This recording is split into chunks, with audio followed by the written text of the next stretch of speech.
Muito obrigado pelo convite, muito gentil, viu? Uma honra para mim. E Pedro, eu estava falando que hoje, né, 11 de agosto, né, Dia dos Advogados, e o Brasil tem uma tradição autoritária, né? Tanto que o patrono dos advogados, o Rui Barbosa, teve que fugir de Floriano Peixoto pelo Porto de Santos, né? Então, o Brasil vem, ao longo dos tempos, sempre com esse, como dizia o general Goberi, sístole e diástole, abertura e fechamento. Aí eu te pergunto: o Brasil ama a liberdade ou o Brasil quer soluções fáceis com autoritarismo? Olha, há uma. A questão do autoritarismo ele tem vários elementos que são interessantes, né? Primeiro, que ele se manifesta em ambientes diferentes da vida de formas diferentes. No Estado é a supremacia do poder político sobre os direitos, né? Agora, na epistemologia, por exemplo, é excessiva simplificação, né? Você, na atividade de conhecimento, dos discursos relativos ao conhecimento, você simplifica a realidade, traz propostas muito simples, portanto, respostas muito simples para fenômenos que são muito simplificados. E isso é extremamente autoritário, porque com isso você reduz as complexidades dos fenômenos, né? Então, e no plano afetivo, por exemplo, saiu esse fim de semana uma interessante entrevista com um psicanalista na Folha, de São Paulo, trazendo que a origem do apego a esse tipo de figura e fenômeno totalitário teria ligado à infância, a certas formas de tratamento do pai, da mãe, em especial do pai em relação aos filhos. Quer dizer, você tem cada. E Adorno já falou muito da personalidade autoritária, né? Também, um outro autor que trata do assunto. Então, realmente, existem dimensões diferentes, né? Mas há uma dimensão muito interessante que eu acho que cola muito nessa fala sua, nessa questão sua, que é a questão do tempo.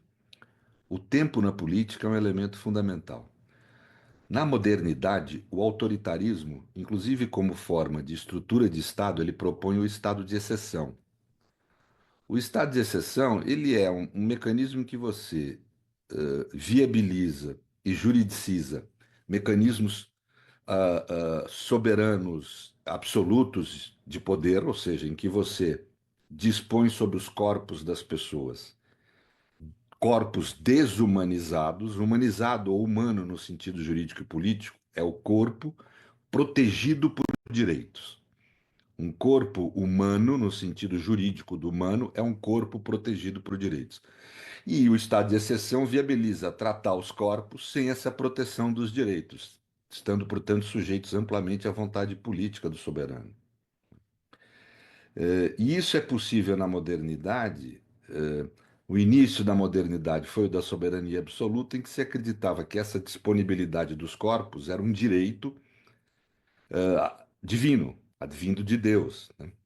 Jean Baudin, por exemplo, talvez seja o autor mais clássico nesse sentido. Com as revoluções, isso muda, as revoluções liberais ou burguesas, né? Isso passa a ser a situação de emergência. A situação de emergência que justifica a relação autoritária, né? O fato de emergência, né? Então, o ataque do inimigo, né? Então, face ao ataque do inimigo, como falava Donoso Cortês, para preservar a paz social, a integridade social e o próprio Estado, eu abro mão do direito e dos direitos. Eu afasto o direito e os direitos para fazer essa preservação. E esse inimigo foi se desenvolvendo, né?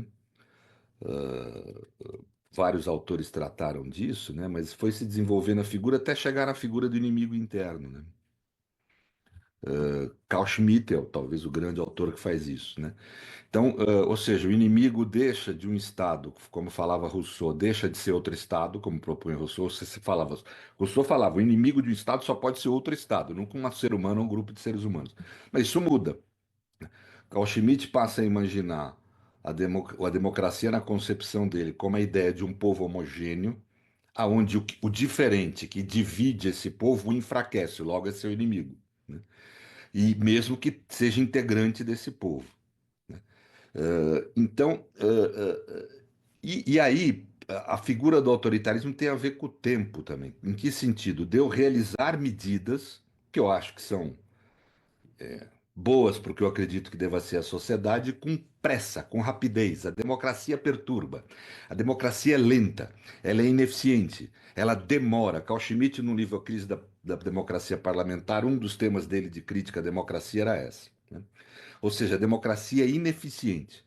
Essa ideia de ineficiência da democracia como regime político é algo que sempre acompanha muito o pensamento autoritário. A outra coisa que acompanha muito o pensamento autoritário, desde Carl Schmitt, do início do nazismo, né, das primeiras concepções de Estado autoritário, é a ideia da falta de compromisso do representante com o representado. O representante, uma vez eleito, ele passa a representar muito mais seus interesses que de quem o elegeu. Isso significa uma crítica à política. A política é vista como lugar do pecado, como corpo, né? Como algo que está sujeito ao que tem de ruim no ser humano, enquanto que, vamos dizer, a raça, a etnia, o povo do bem, o homem ou a mulher do bem, é visto como o espírito, aquilo que é imaculado, que é puro. E se vai atrás do líder populista para que ele possa impor essa pureza, essa coerência, essa unidade, essa homogeneidade à sociedade. Aquela ideia de povo